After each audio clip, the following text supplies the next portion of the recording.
Thank you, ladies and gentlemen.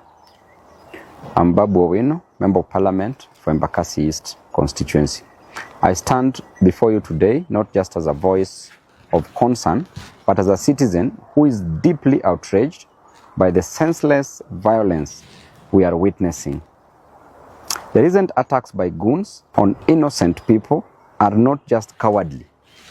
They are a direct assault on the values we hold dear as a society: the value of peace, value of dignity, and justice. Let me be clear today with what is happening in Nairobi at the CBD. There is no place for violence in a civilized society.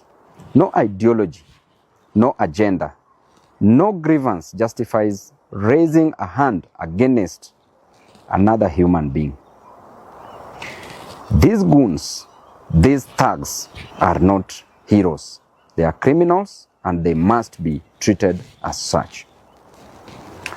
We cannot and will not remain silent when our fellow citizens are beaten, harassed, and intimidated. Silence in the face of such brutality is complicity. It is our moral duty to speak up, to demand accountability, and to ensure that those responsible are brought to book. I also take this opportunity to condemn the senseless killing of one innocent protester at the CBD today by a police officer. An officer whose responsibility is to protect lives and to protect property. But instead, these officers resorted into taking lives. I want to condemn this with the contempt it deserves. And I want to warn this officer, having known very well what is happening in this country, that his own boss is going to be charged for murder. How can you move further to kill an innocent protester whose only mistake is to go on the street to protest against the death of one of their own, the death of one Albert Ojwang, who was senselessly killed too in the hands of the police officers? Such police officers are criminals. Such police officers must be condemned. Such police officers must take plea, must be charged with murder. And we are waiting, we are seeing your actions, and at the right time, we will also act. To the Governor of Nairobi, Johnson Sakaja, your actions today do not make you strong. Hurting others does not give you power. It reveals your weakness. It reveals your fear. It reveals your utter lack of respect for the rule of law. And we will not allow fear to win.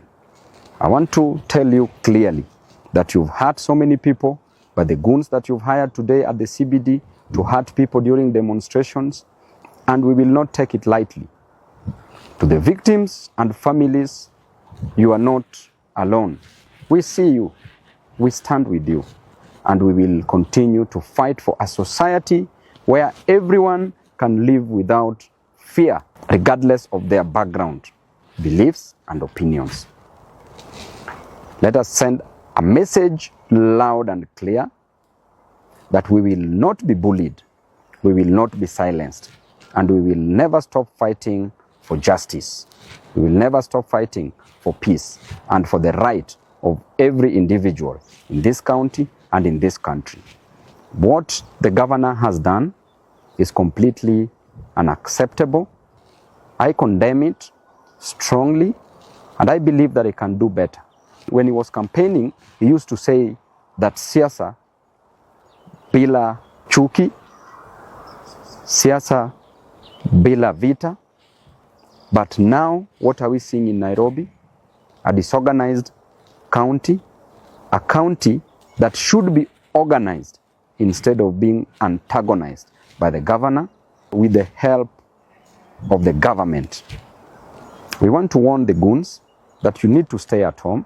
When people are peacefully demonstrating against the death of one Albert Ojwang that was so gruesome, a death that every Kenyan condemned, you come and you start dancing on the grave of the dead by trying to intimidate fellow Nairobians, fellow Kenyans who are fighting for justice.